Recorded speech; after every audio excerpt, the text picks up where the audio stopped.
she did them, and I was aware she did them, and I just didn't know how to stop her from doing perks, and I kept warning her about fentanyl because I have a lot of friends that lost their kids.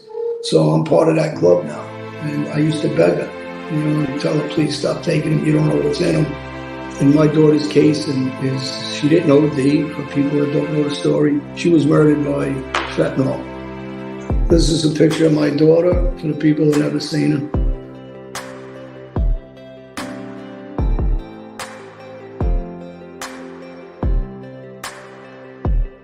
And I can't say it enough times. Do not accept anything from anyone you don't know. And even if you do know them, don't accept it unless you know what it is and where it's come from. And I would say at my worst, I was probably taking between 30, 35, sometimes maybe 40 a day. If anything, the way I look at it is like Sopranos saved me. When I would think like, man, what are you doing to yourself? It would be a lot easier for me to go like, stop doing this. Look at what your life could be, instead of what a lot of my friends were dealing with. And, I think it's 5 of my friends who I brought to the premieres of The Sopranos are dead now. I had my own battle with addiction as well. The Vicodin and Percocet, that was the thing. Never, I didn't do heroin, or it wasn't coke or anything else. It was Vicodin and Percocet. By 2005, I was a full-blown heroin addict and a crack cocaine addict. And even people with the worst kind of mental illness have a chance if they have the capacity to be honest with themselves. The reality is we've been lying to ourselves with every drink we put in our mouth, or every puff we take, or every pill that we pop, or whatever we're doing. And then we wonder why people get pissed off at us, but we don't see that it's what we're doing. It's not my mother, my father, my brother, my uncle, my sister. No, it's me too. The consequences are too severe for me. The damage I've done to my health, it's a fucking miracle. Nothing short of a miracle that I am still alive. So, if I can do it, any of you can do it. When people suffer from alcoholism or drug addiction, there must come a moment when your life totally crashes. For me, that moment came when the pain was too great and the consequences were too profound. Only then did I decide to change. Recovery and sobriety is all about change, and for me, it started when I woke up in a grimy hotel room in a shitty little town in Pennsylvania. And so, if you want a new life and start a new journey of a lifetime, you've come to the right place. You want to drink? That's your business. You want to stop drinking? That's our business. Welcome to Recovery Tube. Hey guys, I'm sorry about being late. My plan today was to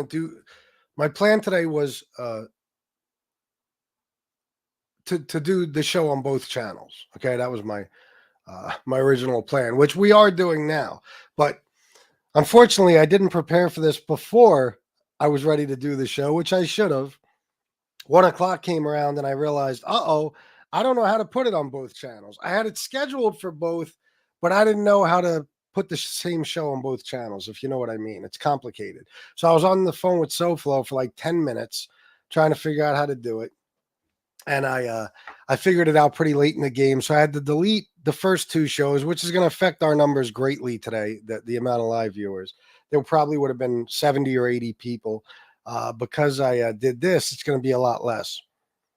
Because, I'm sure there was no notification sent out or anything because I had to reschedule it, like that, start over.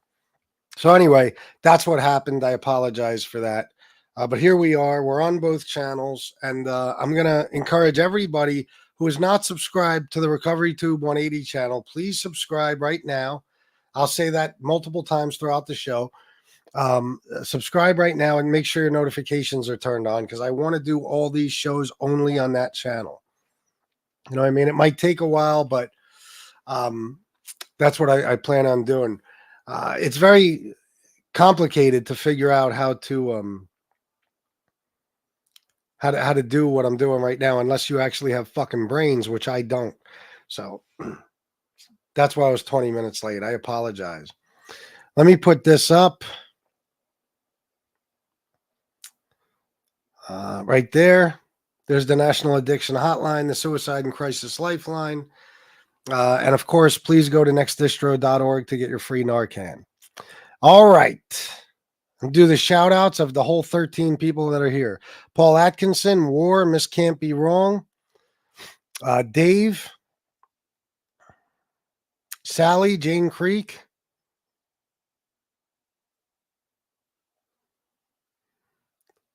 Robert B. I thought I was done. And Pittsburgh, Phil Strauss. What's up? Good to see you here. I don't know if you ever joined one of these shows before, but thank you for being here. And welcome. All right, so this is one of those days, if anybody wants to come on and share, which I know nobody will, nobody ever does, you're more than welcome to. Otherwise, we could talk about whatever you want, as long as it's addiction and recovery related. Of course, I'm going to bring up the fact that yesterday I was, thank you, Miss Can't Be Wrong. I was very irritated about the fact that a guy, if you want to call him that, who does nothing addiction and recovery related on his let's try that again. A guy who does nothing addiction and recovery related on his channel tried to say that he created his channel to just try to help one person save one life. Now, this angers me for a number of reasons. This guy is not clean and sober. He still uses drugs and alcohol, and he's never tried to help anyone. That makes me mad. I usually don't talk about stuff like that on the addiction and recovery shows, but it makes me mad because even though I slack sometimes on fitting these shows in and stuff, because I got to make money on my FPS channel and all that, I really truly came on here with the goal of trying to help people. You know what I mean? That was my purpose. Of course, I was doing my other things to, build my channel. But addiction and recovery is something that's very near and dear to my heart. And it pisses me off when I hear people lie about their intentions or try to, claim that they really feel passionately about this subject and they want to help people, because everybody in this chat would like to help somebody, anybody with their addiction or recovery. Everybody in this chat would be willing to do whatever they have to do to help somebody. I've said a million times, there's people from all over the fucking country, sometimes the world, depending on who we have in here.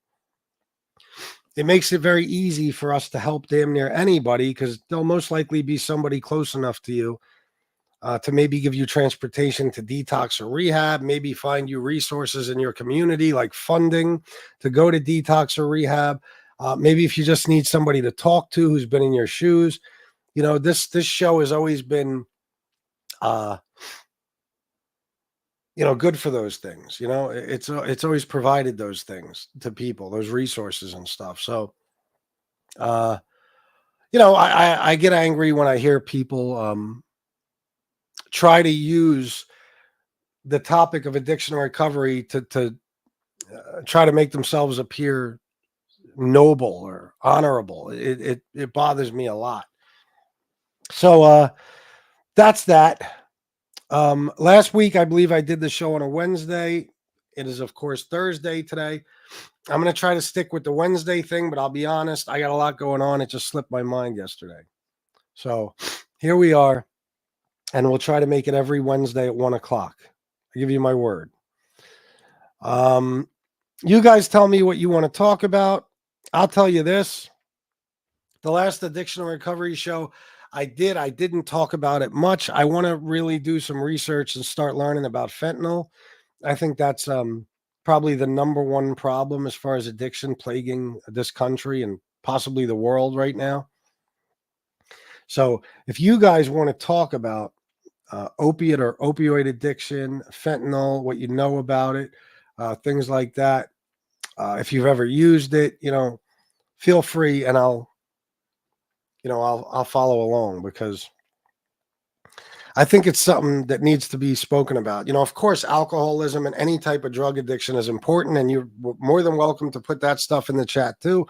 We'll talk about your story, whatever it takes. But the fentanyl thing, I think we need to make a bigger topic of conversation on here. I really do.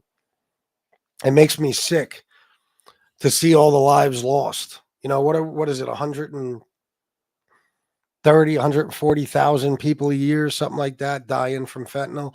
And, society looks at these people as throwaways. They don't even care. They see them as junkies. They see them as a nuisance who are just in the way. But you don't know who these people are, these addicts. You don't know. Every one of them has a story. Every one of them has people who love them. Every one of them has people hoping and wishing and praying that their loved one will get better and recover. And they're not throwaway people. You never know what they could be in life, or could have been, if they never got addicted to this shit to begin with. So it's an important subject, and that's why I was very happy to interview John Alite and have him tell the story of his daughter, because it's truly heartbreaking. And anytime we do something like that, the hope is that it will open people's eyes to what a serious problem this is. Not as if, we don't already know, but sometimes you need a guy like John to tell you, to make you really think.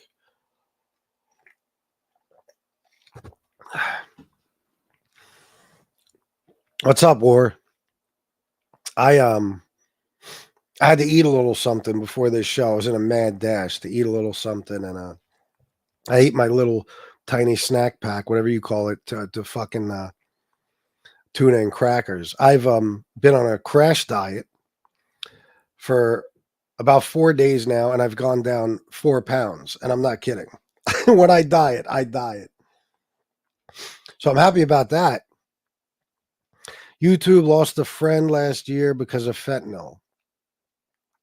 Who exactly are you speaking of? Are you talking about Mims?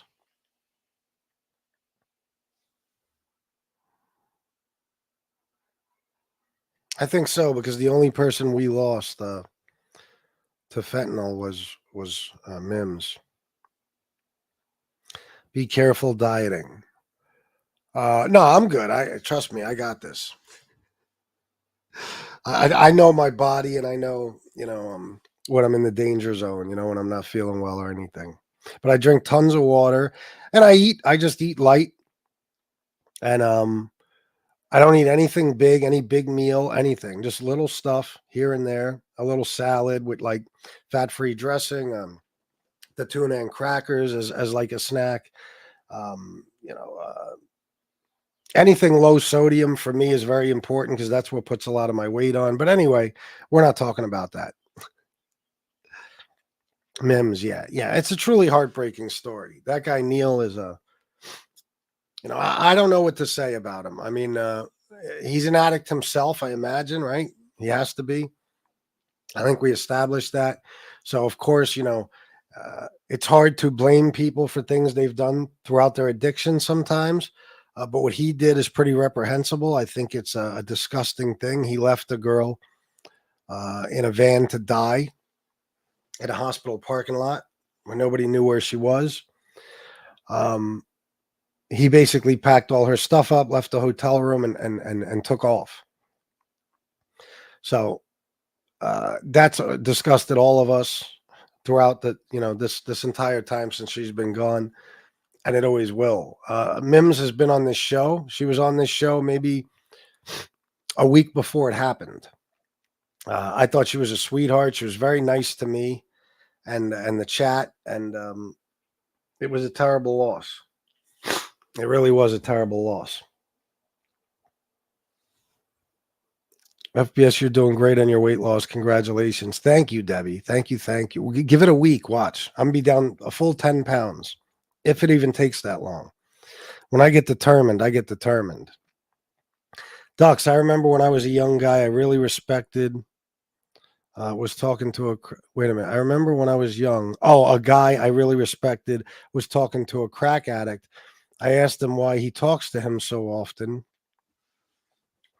All right, I'll wait for the second part. I'll never forget his answer. He said, "You can learn a lot from a crackhead. They're smart." It's true. It really is. They've been through hell and back. They have a lot of experience, you know. A lot of it is a nightmare, but yeah, it's true. This is why I say sometimes these people who like to look down upon us, because we have we've had addictions, or we currently have addictions, or we're in recovery. They like to call us names like junkie and shit like that, and degrade us and stuff. But a lot of these people, have never been tested to the extremes that we have. They don't know if they'd recover from what we recovered from. I'll be the first to say, I've always said this. Addiction is self-inflicted. There's no question about it. So yeah, I commend people who never became addicted to anything. A lot of it is science too. A lot of it is chemical. A lot of it is, based on your genes and stuff like that. But the choice to pick up the first time and use was our own. So yeah, I'll always give people credit who have never tried anything, experimented with anything, and it took the risk of getting addicted. But once we did, if we were able to bounce back from it and make a full recovery, I think that's commendable as well. I think it takes a lot of strength, and not everybody, is able to do it, unfortunately. So these people, they have no right looking down on people who, who have been through things they haven't been through and survived them. That's the way I feel about it.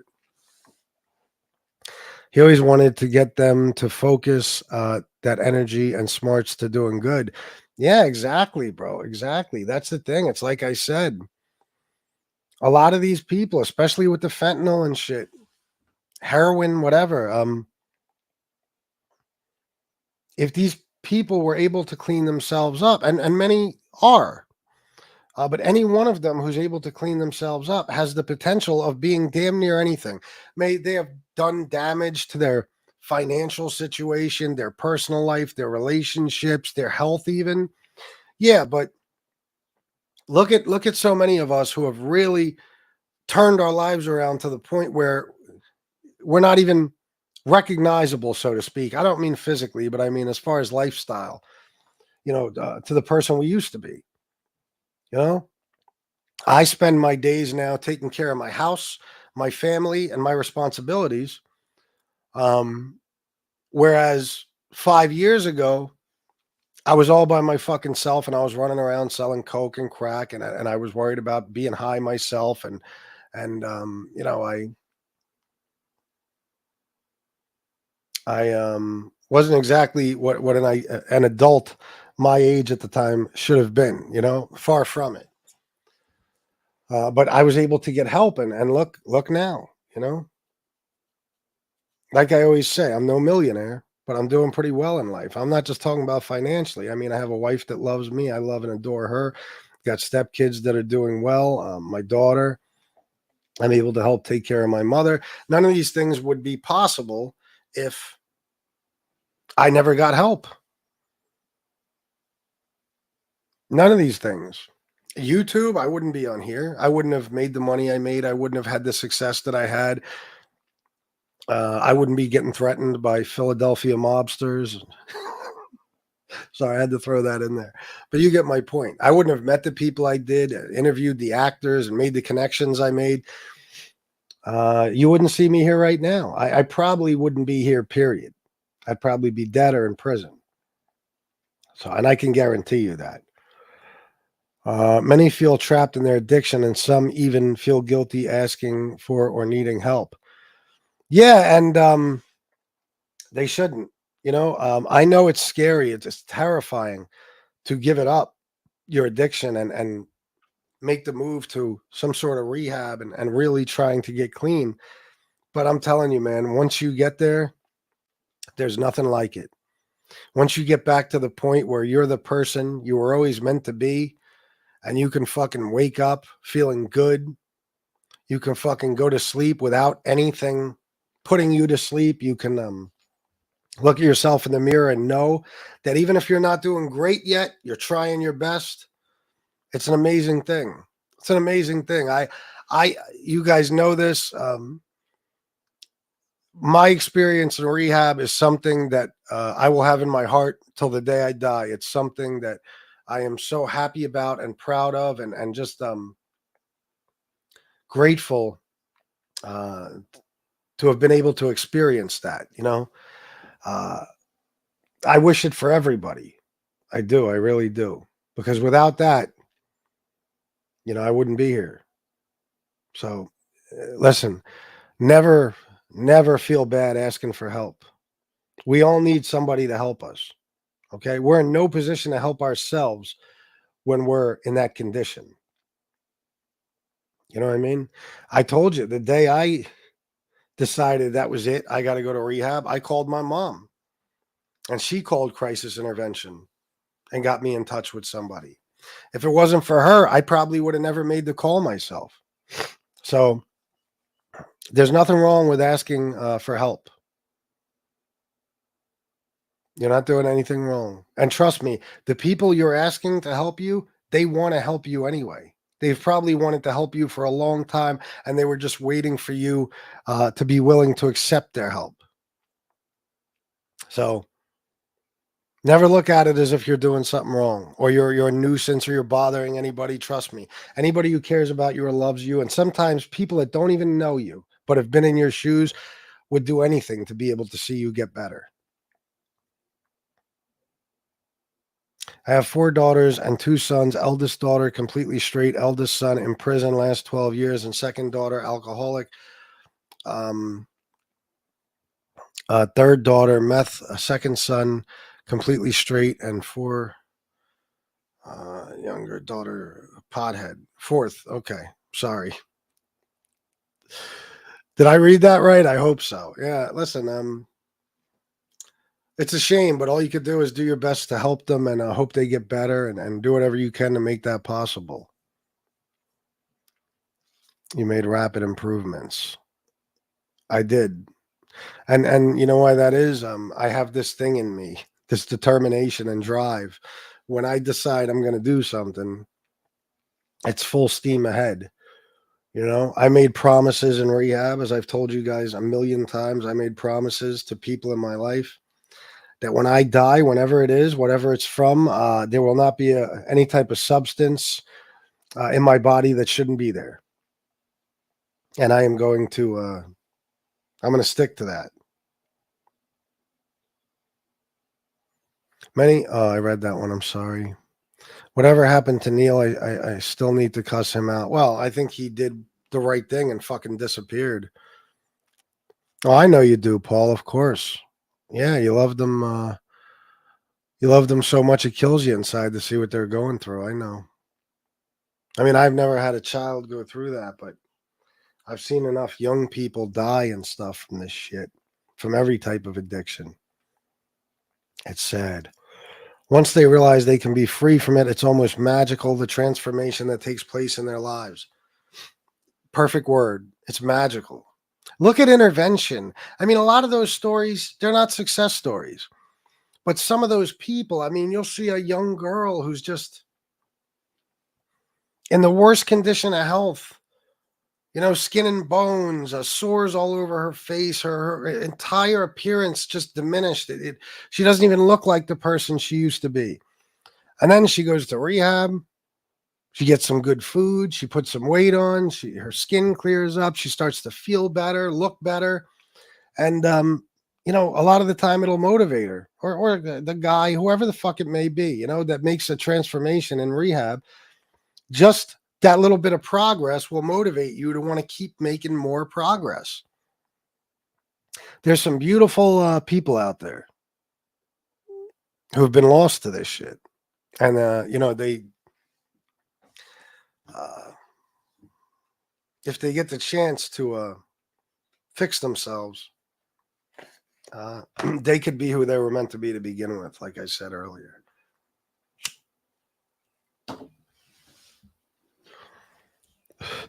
I think about some of you guys with your addictions and stuff. I know some of you personally, you know. I talk to you on the phone and stuff, and you're just wonderful people. You got good hearts, you're generous, you're kind, you're willing to help anybody who needs it. And I think about, what if you didn't make it through your addiction? The world would have lost a beautiful soul, you know, a good person. So it's a shame, you know, because you're never going to be able to help everybody. But that's why, you know, the saying goes, you know, if you could help save one life, just focus on helping one person, maybe another person after that, you know, but focus on one first.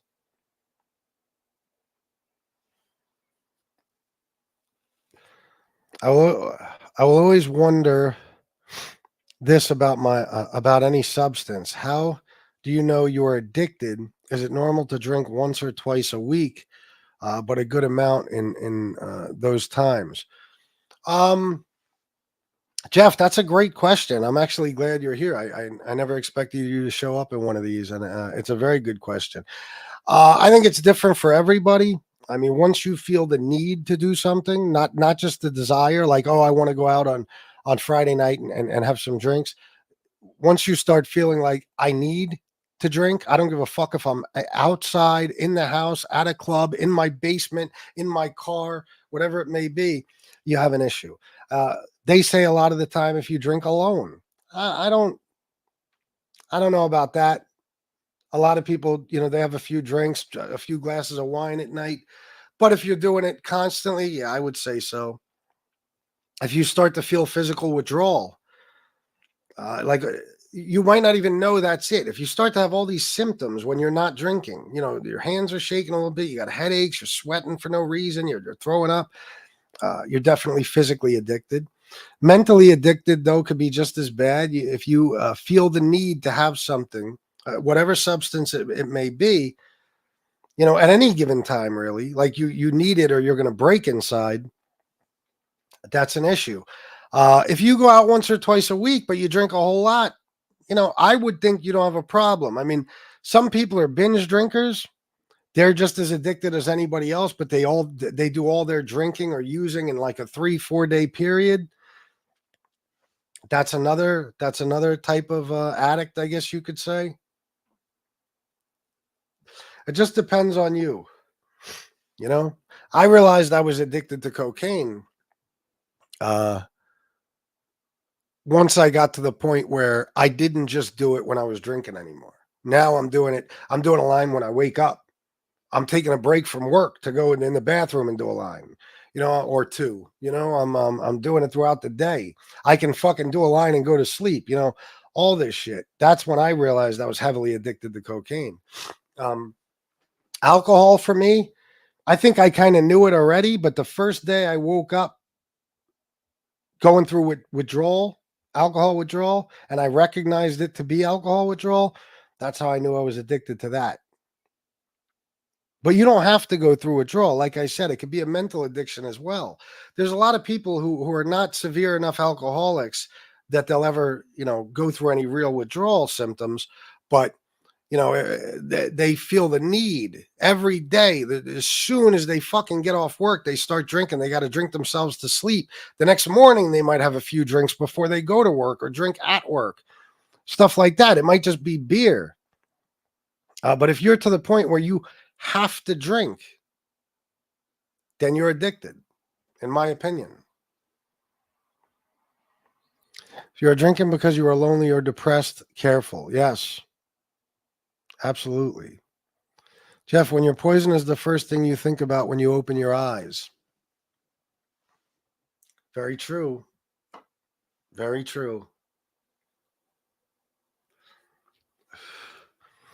Even when I was using coke while I was drinking, I mean, I would drink 2-3 days a week. When I DJ'd, I'd go to Ada's and drink afterwards, stuff like that.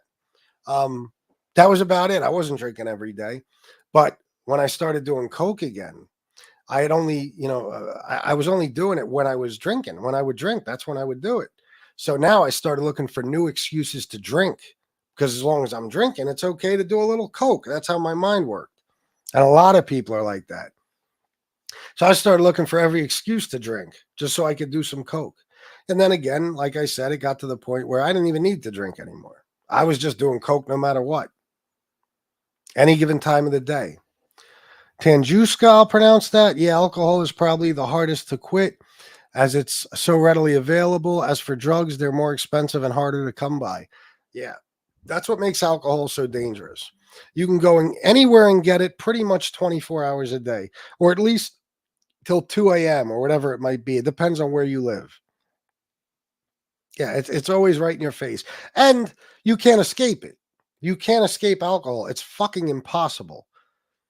You know, if you go to a cookout, a barbecue, there's alcohol. If you go to a wedding, there's alcohol. If you go to a funeral, people are drinking afterwards. If you go to any type of party, people are drinking. If you go out to dinner with people, people are going to drink. You know, if you want to have some sort of social life, it's most likely going to be at a bar or a fucking nightclub. I mean, you know what I'm saying? Drinking is everywhere. If there was as many heroin addicts as there are drinkers in this world, you know, we'd probably have about 30% less of our population, at least.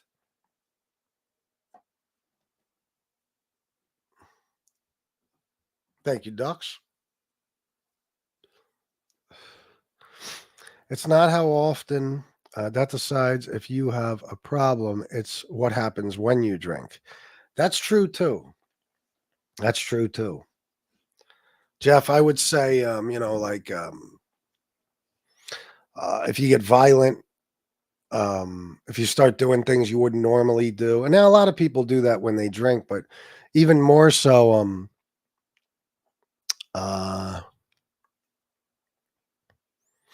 for instance, an alcoholic, like Jeff, you might be able to go to the bar with a bunch of friends.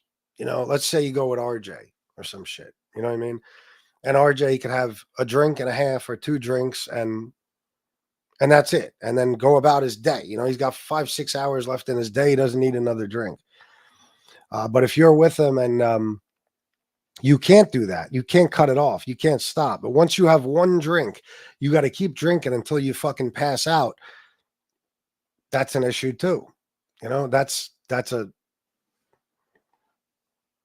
guarantee that you're at least becoming addicted. Like me, I know today, I could probably drink all day and not drink tomorrow or ever again if I wanted to. But I'm also aware of the fact that if I would be in for the long haul, at least for today.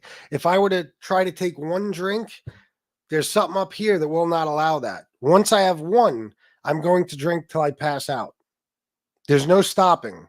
I will get sick. I will feel terrible. I'll be angry. Even though I haven't had a drink in almost 5 fucking years. That's just, once you're an alcoholic, at least somebody who is physically addicted and stuff, you always will be. You know, and that was my issue. I would go out with my girlfriend and her friends and 1 or 2 of my friends, whatever, and we would, you know, we'd all be drinking and they could just chill. They could just sip their drinks. They could have 1 or 2 and then be done for the night. Me, it's drink after drink after drink after drink after drink. And I'm the only guy that's not stopping, the only person there. You know what I mean? And just can't. And guess what? When I leave the bar, I got to bring something with me. I got to get a 6-pack. I got to, if the fucking package store is open, I got to go grab a bottle. You know, and I got to make sure I have enough. That's bad news. That's bad. That's very bad. Once you're in a situation like that, you got a serious problem. And the quicker you address it, the quicker you'll solve it. The longer you wait, the longer you'll suffer. See, for me, I drink and then Sunday comes and I don't think or care about it until the next week. I don't have 1 drip of it. It's just a social thing. Well, there you go. That's how you know you don't have a problem. Because that's common too. You know how many people drink every weekend? That's a way to relax and, you know, kick back and chill and just let go, sort of, you know. You had a tough week, whatever it may be. You're not drinking to kill your sorrows. You're just going out to chill and be with friends and be social and have a good time. There's nothing wrong with that. Like people have said about me, I call anybody who's ever had a drink an alcoholic. Not at all. I'm fully aware, more than damn near anybody, I guarantee you, on Mob2, what a real alcoholic is. If you do occasional drinking, or you drink at events, or you drink just on the weekends, you have every right to keep doing so, because you're not causing any harm or damage, as long as you don't cause any harm or damage while you're drinking. And you're just doing what a lot of people do. If you're drinking safely, you're not driving and stuff, and you're just having a good time. Listen, there isn't a fucking alcoholic in this chat that doesn't wish they could do that, like you can, Jeff. I wish I had that kind of control, and I didn't have this addiction issue. There's times I tell you about, a lot, where I'll see liquor, I'll see a bar that looks exciting, I'll see, something that looks so fucking fun or desirable or whatever. It's like, oh my God, I would kill to walk in that bar and just have a few drinks and then go spend the rest of the night with my wife or something. I can't do it. I know I can't. And I know that even in that one night, like I said, I think I could drink today and not drink again. I know, because I've done it in my past. I've been sober for a long period of time, picked a day, started drinking, drank the whole fucking day, and then was sober for another 6 months or so.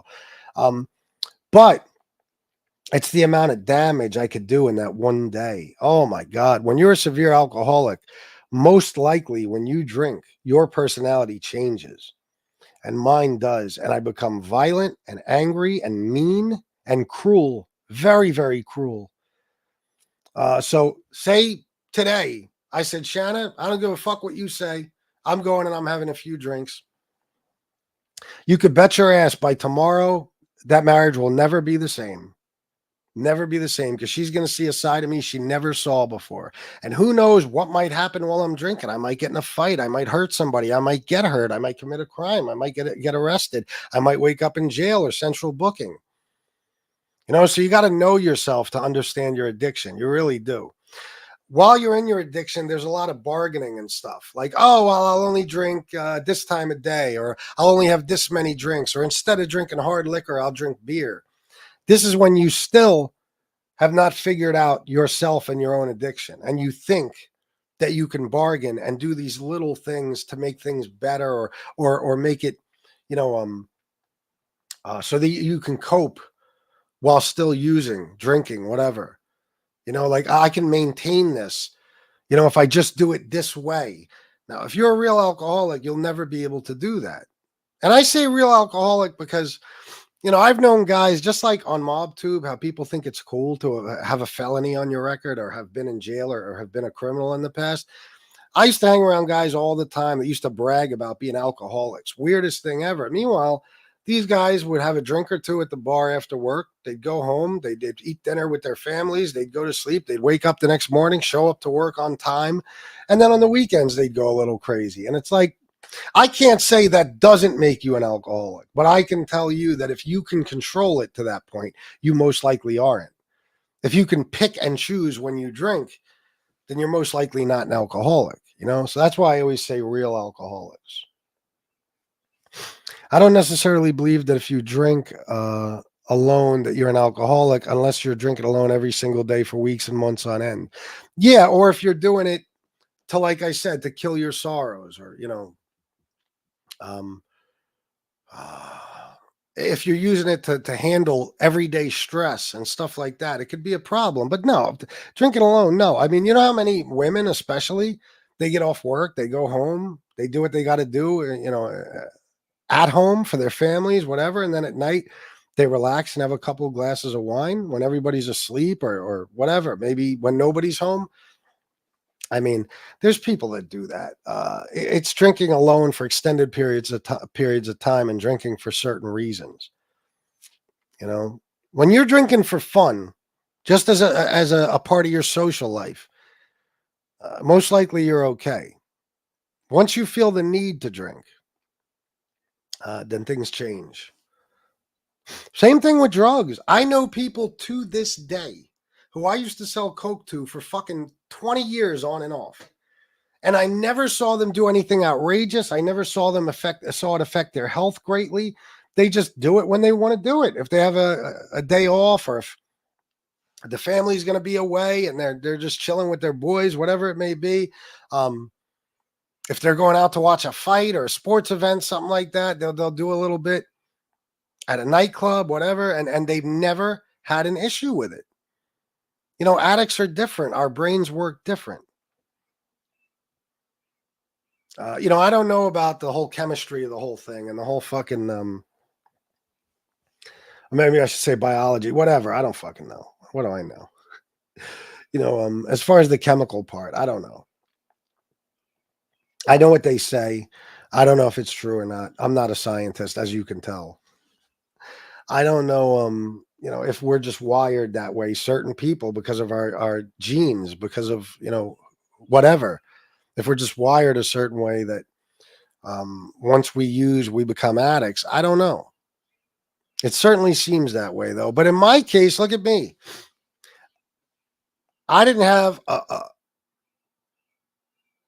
any type of drug addict or alcoholic. I wasn't going to say severe, but I didn't have any real type of drug addict or alcoholic in my family. My grandmother used to drink Dewar's Scotch with every meal. I never saw her drunk. I never saw her do anything crazy. I never even saw her slurring her words. That's it. That's it. My dad might have had a drink once or twice a year. My mom hated drinking. Every now and then she liked the taste of a cold beer, and that would usually happen once a year, maybe once every 2 years. Grandparents, other than my grandmother, and that's on my mom's side, you know, no addiction on my dad's side. My brother had troubles with addiction when he was a teenager, and then just kind of, now he's a normal guy, drinks every now and then, doesn't do a drug at all, nothing. So I don't have it in my family, you know, so I refuse to believe that that's a definite, you know, that whether or not you have it in your family dictates whether or not you're going to become an addict. I don't believe that. Are you more prone to if you have it in your family history? Maybe, probably, I don't know. But I've seen a lot of people who are very addicted to one or more substances who had nothing like that in their family history, nothing. You know, and I know people who can come from a family of addicts who are straight as an arrow and never used a drug or took a drink, which is actually more common than you think, because if you're looking at addicts and alcoholics your whole fucking life, it's the last thing you want to be. Last thing you want to be. Look at this, my man. Tom Sheehy, 50 pounds. Love you guys. Where I could wish, I think he meant to say I could get in chat. Or wait, love you guys. Wait, I'm not sure. I can get in chat Saturday. Is that what you're saying? Okay, that's awesome, bro. That'll be great. I'll be glad to have you back. We missed you. And thank you so much for the 50, bro. I appreciate that very, very much. I realized I had an issue when I stopped and got sick. That was it. Yeah, that's usually what does it. Because if you're using something constantly, you'll never feel the withdrawal. You'll never feel the effects. I mean, even when it comes to like physical issues, you'll be doing coke and think, wow, I've been doing coke forever, and every time I get an EKG or physical, I'm good. No. That damage is building and building. It's just like being in a car accident. While you're still using, your body's in shock. It's when you stop that all of that will catch up to you. Now, don't let that be a deterrent from stopping. You're going to face it one way or another one day. But if you've been a severe enough addict, you know, but it's true. And Tony Ducks is right. A lot of people don't understand that they're addicted until they feel the effects of withdrawal. And then they know that it's not a choice anymore. It's a necessity. It's necessary for me to use. It's not up to me when I do it anymore. I need it, or I'm going to be, you know, physically ill, in pain, severe pain, and I won't be able to handle it, you know? The double-edged sword with cocaine, it gives you a hollow leg to drink more, to make more, or to take the edge off. Well, that's why I loved it. Because I used to post up at this place, members only club called Ada's, like I told you 8,000 times. That was really the only times I went out and drank. And when I DJ'd, you know. And I would want to be there all night because that's where I sold my Coke. Not all of it. I had customers, you know, other places, but that's where I would post up and sell a lot of Coke. So the longer I could be there, the more money I could make. But like I said, I can't have one drink. So this whole time I'm drinking. So maybe by 11, 12 o'clock, I'm completely obliterated. I have a bump or two, brand new again, brand fucking new. Can keep drinking. I stayed up for days, and because it works the other way too. You can only do so much cocaine until you start geeking and your heart gets out of control. But if you drink or you take some sort of benzos or something, it'll level you out. You can keep doing more Coke. You know, the alcohol brings you down, the Coke brings you up. They feed each other. So I was able, and I didn't want to, I shouldn't even say able. Sometimes I had to almost stay up for days. Because it didn't matter how much Coke I did, the alcohol would bring me down. And if I got too down, the Coke would bring me right back up, knock the drunkenness out of me, and I'm brand new again. And you could just keep doing that for days. I told you, I went through something called cocaine psychosis twice in my life. And I'm telling you, there is nothing more terrifying than this. I'm in my house. I had been doing Coke for about 36 hours straight. Okay. I'm in my fucking house. I was living with my mom at the time. I was a teenager. My mom wasn't home. Nobody was there. And I look out my window and I start seeing people. It was like Scarface when they all start rushing his house, like people coming from every direction with guns and every fucking thing. I don't know if they're cops. I don't know if they're street people. I don't know what the fuck is going on. And I start to hear them in my house. I hear them come through the front door and I hear them running up the stairs. I hear them outside the room and I'm terrified. I got 3 guns in my room. So now I'm fucking loading fucking guns and I'm sitting there with a gun pointed at the door. I call my fucking friend. This went on for a while. This is the first time. I called a bunch of my friends. I said, bro, there's a bunch of guys here with guns. I need your help. They rush up in a car. They come right through the front door, start searching the whole house, knock on my bedroom door. And they're like, Chris, there's nobody here. Nobody here. But it didn't matter. As soon as they left, it started all over again. Horrifying. Another time, I was seeing things in my walls. I was hallucinating that people were in my house. And I called my landlord. I said, why is there a guy in the basement going through my stuff? Did you send a guy here from the gas company or what? I'm looking at the window into my fucking basement. My neighbors are standing next to me. They don't see what I see. But I see it. I call my landlord. What is this guy doing in the basement? How did he even get in? Did you give him a key? My landlord is like, Chris, I don't know what the fuck you're talking about. I didn't send anyone. There was nobody there. I'm seeing animals and creatures in the fucking walls. I see the walls closing in. I mean, it's the most horrifying shit I've ever gone through. Horrifying. So, you know, I've been through hell and back with this shit. I really have been. It's terrifying.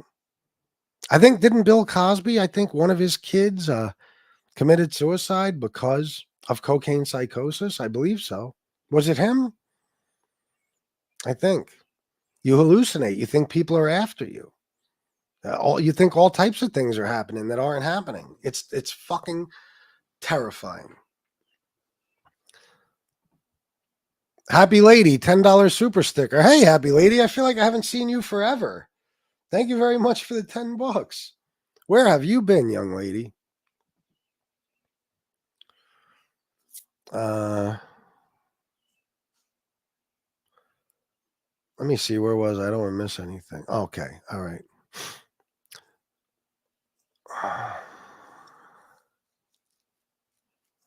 Nick. What would your advice be to a functional addict?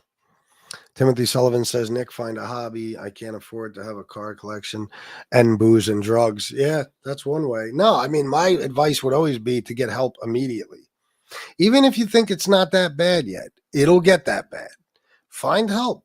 You know, even if it means, listen, you got insurance, you got a job that fucking will pay, because a lot of jobs will. Insurance, definitely. In a lot of situations, you can get time off. They can't fire you. It's the law. You could go to your fucking HR department and say, listen, I'm suffering from drug and alcohol addiction. I haven't used on the job or anything, but I need help before this gets too out of control, or it's already out of control, whatever. They have to give you the time off, and you go get yourself into some place. If you don't have a job, if you don't have money, every community in this country, there is a public funding. There's funding, government, whatever, that will get you into some sort of detox or, a rehab. You just got to, sometimes work hard to find the information or have one of us do it. Because we gladly will. I always told everybody, I will gladly, no matter where you live, I will get on the internet. You know how good I can research. I'm the best. I will find you funding to get you in somewhere. But that's the only advice there should be. Not cut back or only do it on Thursday and Friday or no. Just go get help. Go get help before you find yourself in a situation you can't escape from. And it's on its way. I caught on to what my ex was doing. He and his friend were knocking back booze and not getting really drunk. I later found out why. Oh, yeah. That's why. This is a very interesting conversation as I drink, but I gamble daily and have for years. Surely an addiction. Wow, Jeff, I'll tell you what, bro. I give you props, man. You're really opening up. That's great. Thank you for being here and doing this. I mean, listen, the drinking doesn't seem to be an issue. Gambling daily, that's a tough one for you because you do it for a living to some extent. But just like anything else, we talk about degenerate gamblers on here all the time. You could get to that point. I'm sure you're not one now. I've seen the way you live. You do pretty well. But if you feel like it's becoming a problem, like if you can't place your bets for the day, you want to fucking slap somebody around or, you know what I mean? Or drive your car off a fucking bridge. It's probably out of control. You just gotta, and I'm not even trying to be funny. You just got to look out for these things. If you're doing it because that's how you make a living or because you're just doing it for fun, that's one thing. If you're doing it because you feel the need, just like a heroin addict feels the need for heroin when he wakes up. If you feel like you don't even care about any of the games that are taking place today, you just need to bet on something, then you have an issue. If you don't like table games, but you still want to play slots, or you hate table games, but you'll still play them as long as you get to gamble. You know what I mean? Whatever it may be.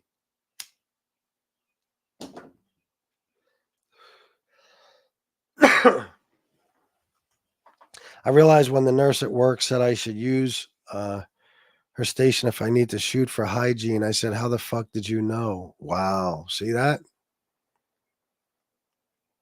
It's a good person too, by the way.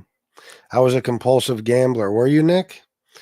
Well, you know what, guys? I'm going to be getting off in like 15 minutes, but Nick, if you ever want to come on and tell your story, I'll do another addiction and recovery show tomorrow.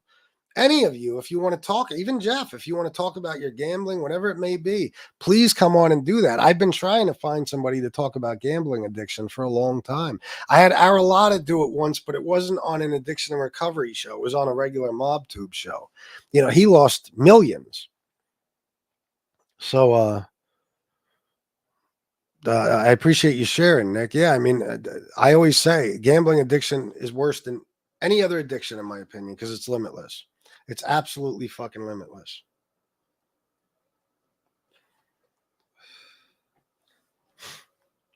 Alcohol makes you emotional, LOL. Either you're over the moon or happy or mad as fuck. Yeah. I guess that would be the first step. It's just tough to convince someone when they are so successful. Well, that's the problem. A lot of people can maintain their addiction because they never run out of money. And it's not causing any real problems in their lives as far as, social life or family issues or financial. It's hard to talk them down or get them to get help because they don't see themselves having a problem. So it is difficult, man. Everybody's situation is different, the way you address it and the way they address it.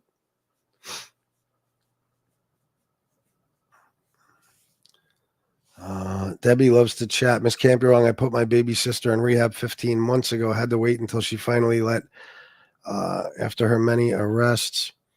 She is clean now, fingers crossed. She gets out in 45 days. That's great. That's great, Debbie. Congratulations to her. That's awesome. Sometimes that's what it takes. You know how many people got clean in prison and stayed clean, or county jail or whatever? Yep.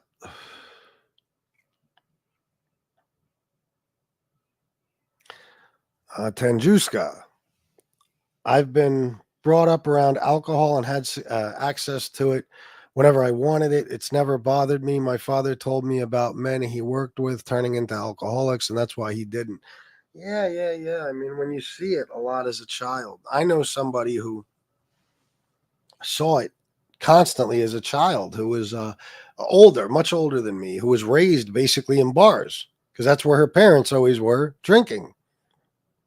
You know, and what it did for her is it made her never want to have a fucking drink in her life, and she never did. You know, so listen, I never really used around my daughter. Okay. But there was times she saw me drunk and stuff. Like, in other words, not when she was staying with me or at my house with me when it was my week or anything like that. There was times I'm sure she could tell, or I had a little powder under my nose or something. It makes me sick. It makes me want to scream and cry because this is the last thing I would have ever wanted her to see. But I'm sure at times, I can't even say for sure she has, but I'm sure she has. You know what I mean? If that makes any sense. Like, she's never brought anything up. I don't remember any specific occasions, but there had to be times. As much as that kills me inside, my hope is that it taught her what not to do in life. You know what I'm saying?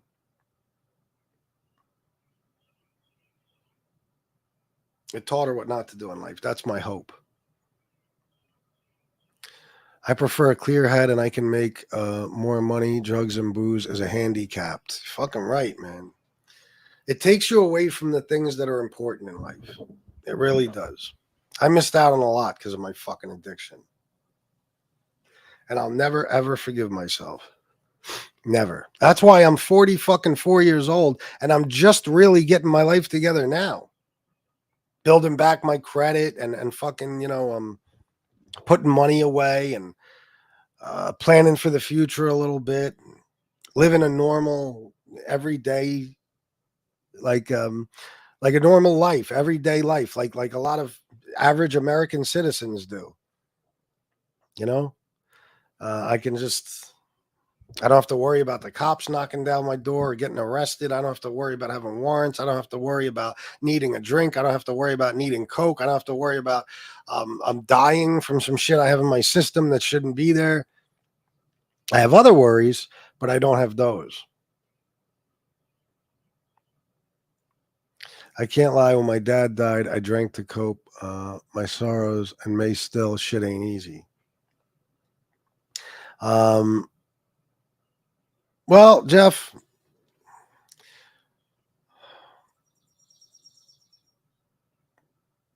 this is a tough one too, but I'll say this. I know you. From what I see, I don't see you having a problem. You said you only drink on weekends, but you drink a lot when you drink, whatever. I don't know. I don't know if there's any, book out there that says, if you check this mark, and this mark, you're an alcoholic. I don't know. But it's important for you to know, Jeff, that is very normal. A lot of people who aren't alcoholics will drink because of sad events and forget things. What's risky is that can lead you to becoming an alcoholic, because like me, I drank normal until, one day I had a crazy 3-day binge and then I woke up and my hands were shaking and I needed a drink or I was going to fucking die. So I wouldn't blame you, bro. With that kind of pain, if it takes your mind off it, makes you feel better, As long as it's not becoming out of control to the point where you need it every day to cope with the pain, I think you're okay. I just, and I don't blame you, bro. I don't blame you. I told you my biggest fear is when my mom passes. I don't know how I'm going to handle it, but I can't handle it with alcohol. Somebody like you can, like I said, drinking your sorrows away isn't good, but it's a difference between doing it every now and then and doing it to kill all pain from all stress place in your daily life. You know what I mean? Somebody's father passes away. Nobody's going to look down on them for having a drink, even if they have a lot of them every weekend. But if you're drinking because you had a bad day at work, and then you have a few drinks in the morning because you didn't have a good night's sleep, and then when you get off work, you have a few more drinks because you're out with friends, and then and every fucking day you're drinking, and it's always related to some sort of stress in your fucking life. You can't handle all your stress that way.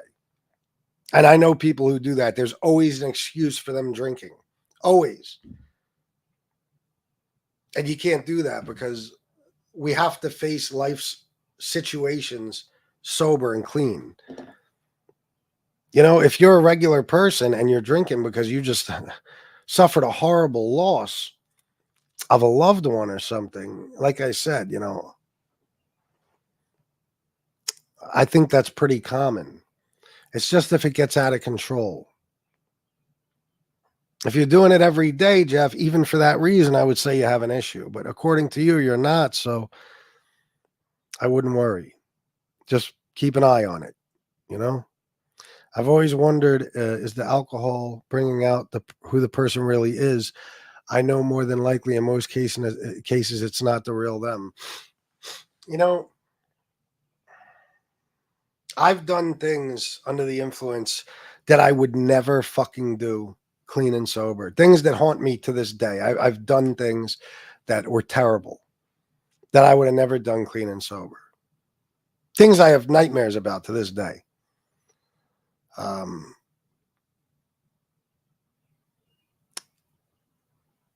That wasn't really me. Like I said, I wouldn't have done those things clean and sober. But what I noticed is all the anger, every little bit of anger that I have in me comes out when I drink. You know what I mean? That's how it always was. It always was. And I would take it out on people. You know what I mean?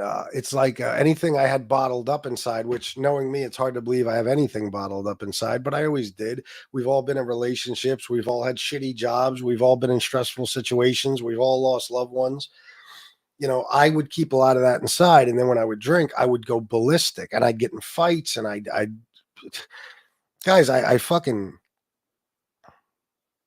committed serious crimes. I'm talking about serious crimes when I was under the influence, things that could have got me 20 fucking years or longer.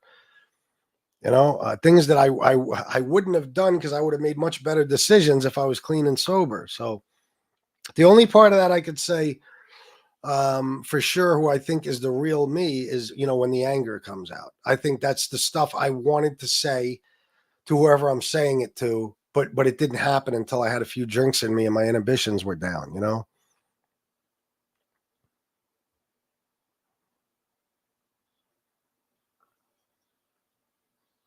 I feel guilty putting in rehab for a year, but asked to extend her stay for more, 6 more months. Oh, I thought you were saying she went to jail because of her arrests. I know you said she went to rehab. I thought after rehab.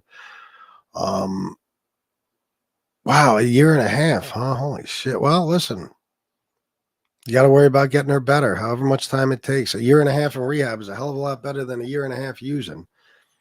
Jeff, that's something you hear from addicts a lot. They started because of death or tragedy. So please take care. Yes.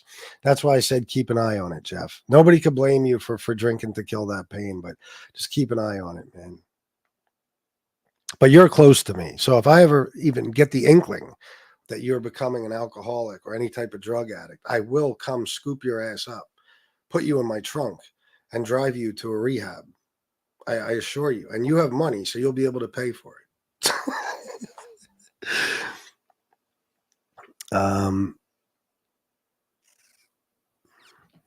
always ducks. I think in the end, I have the thought that I wouldn't want to let him down. I am a strong guy, I believe. Oh, I think in the head, I have the thought that I wouldn't want to let him down. Yeah, you wouldn't. And he wouldn't want to see you in that position, Jeff. Especially you. You know, you're a decent guy. You're talented. You're successful. You know, that could all go away very quickly. So, you know, there's other ways to learn how to cope. You know, there's different things you can do. Write your thoughts down. You know, vent to somebody. I'm always here for you, bro. You can call me any time of day. I'll just listen to you. I've done it for many people. I'll do it for anyone. Go to a meeting if you think it's becoming an issue and listen to other alcoholics and hear their stories and make the decision. Is this a problem now? Do I have to address it? You know? But don't go down the tubes, man. If you even think you're getting close, call me or call somebody or get yourself into somewhere. Yeah, Tom Sheehy is. Without him, you know, I'm not making a living no more. Him and Frank. I hate to say it, but that's 2 months now. Without those two guys, I don't make a living. And they can't do it always, you know. But this is an addiction recovery show. I don't ask for don't. You know, I'm just saying. He's extremely generous.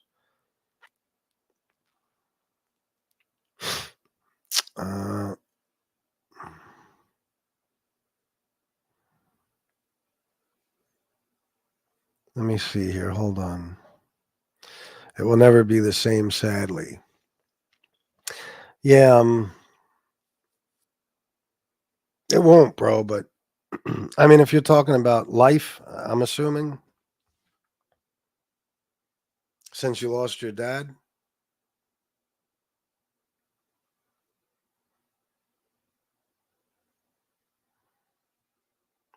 That's what you're talking about, bro.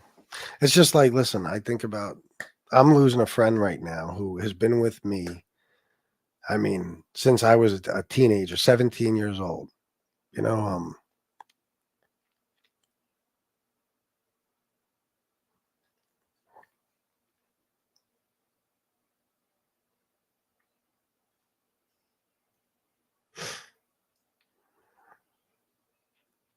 somebody who's always had my back, somebody I could go to for anything.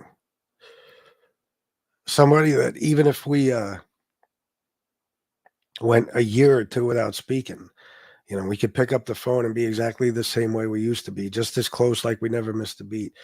Somebody who I've known for 27 years will always be there.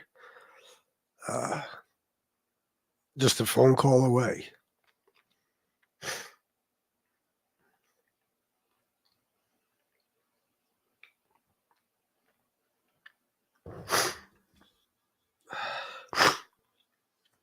And I'm watching him die.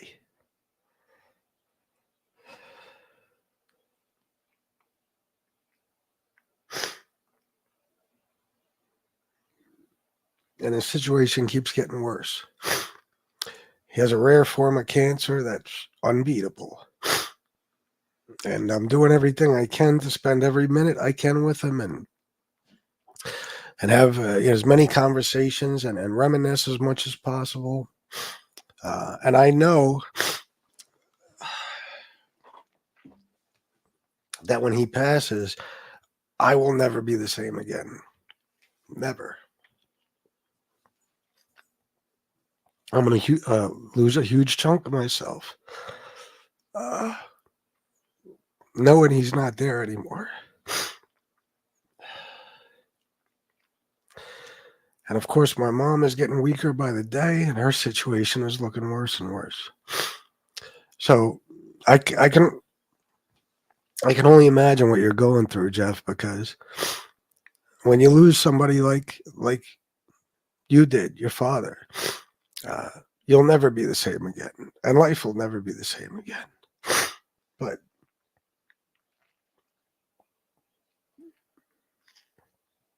you have to keep moving forward, bro. That's life. It sucks. You can't stop and you can't let it destroy you. Because these people who love and care about you, they don't want to see that happen to you. They don't.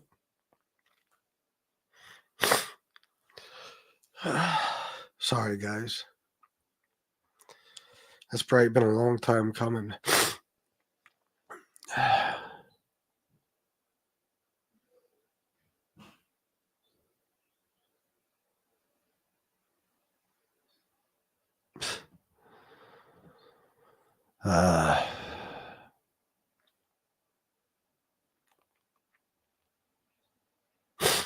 Trying to get towards the bottom here, guys. I'm sorry. Yeah, no doubt. Happy lady. Thank you for being here to listen. It is a tough topic. It is.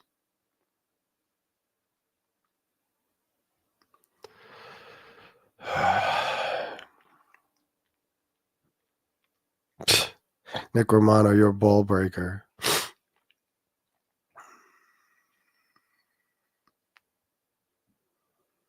Yeah, baby, yeah, you got that right. Unfortunately, it didn't work for me.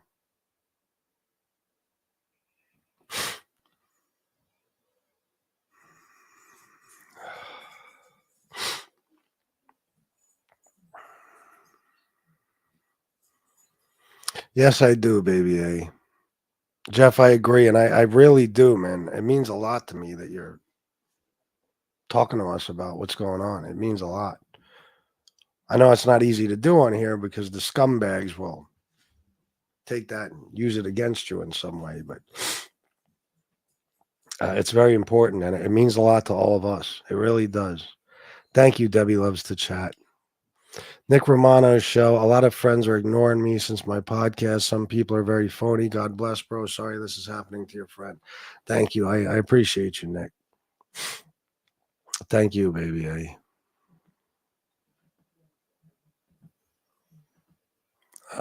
No, I know, Paul. I know.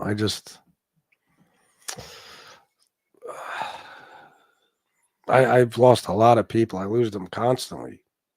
But this is like no other. And then my mom on top of it, you know. So I feel Jeff's pain. I mean, well, not even. I can't even feel his pain yet, but I know I will. And I feel terrible for him. You know, I would talk to Jeff while his dad was sick. You know, me and him would have conversations about it. And I know how important his father was to him. And I can't imagine the pain he's going through, but I give him a lot of credit. Even if he's drinking every now and then, he's handling it well. He's still pushing forward. He's still working, doing his content, making money, and taking care of himself, you know? So I commend you, Jeff. I really do. Hey, Tony B, what's up, my man? John Rio, I'll just say John. That's good, man. Whatever does it.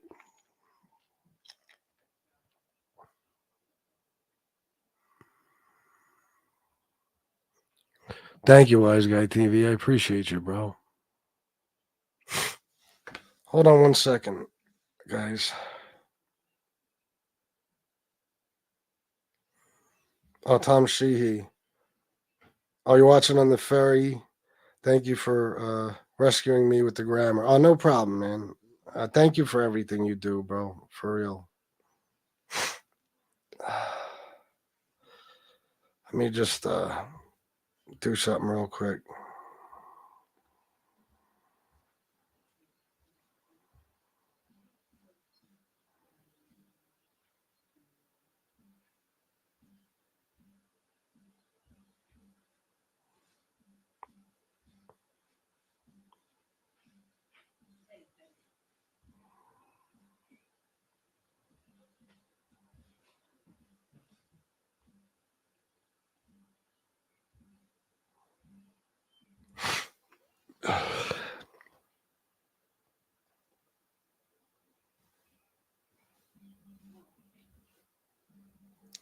Bear with me. It's hard, FBS. No, you won't be the same, but you will get through it. Well, that's what I know. You know, I have no choice. There's other people in my life that I can't let down. I have no choice. None of us do. You know, I mean, Jeff, for example, I can't imagine the pain your mom is feeling, but imagine how much worse that would be if you know, develop an addiction and she has to worry about you every day, you know? So you got to remember that the people around you need you to stay strong for them and for yourself. And I know that about myself, you know. I don't know how I'm going to deal with this when it happens, but I know I'm going to deal with it.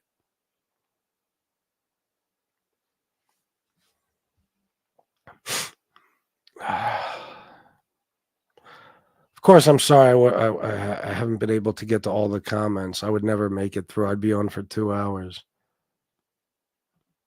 No doubt to sit down with Jeff and the Dill. All right, guys. I think that's it for this one.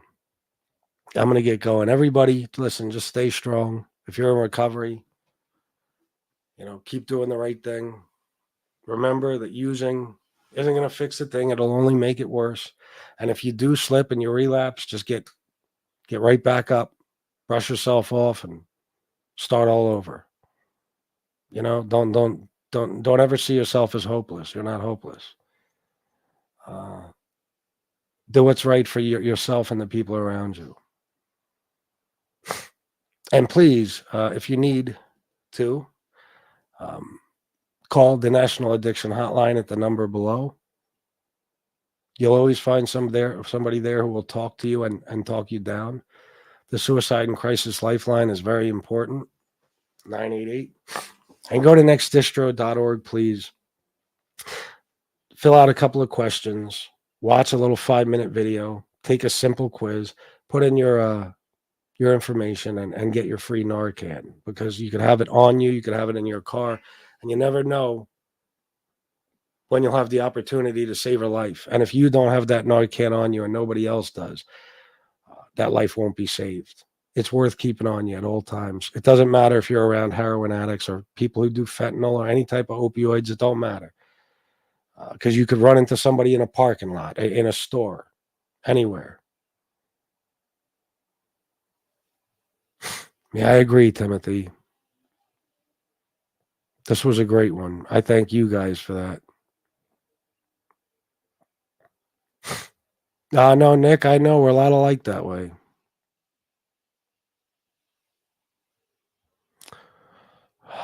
Yeah, it's a good thing.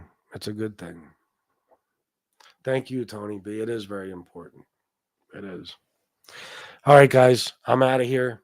You see what somebody said in the chat earlier? I do this to Sadfish for donations on my other channel. So it's not good enough that I don't ask for them on this channel. There must be some scam behind it. You see how fucking evil these miserable cocksuckers are? Thank you, Hellboy, and welcome. I don't think I've ever seen you before. You know what? I might do another one of these in the next day or two, because this one was great. So thank you guys for being here. I'll see you later on the, regular Mob Tube. Please, if you haven't subscribed to the Recovery Tube 180 channel, go over there right now. We're live there too. Subscribe and turn on your notifications, all right? I love you all. No, I know I shouldn't, John, but it eats away at me, these motherfuckers. It really does. Anyway, thank you guys for everything. I love you all. And until next time, salute.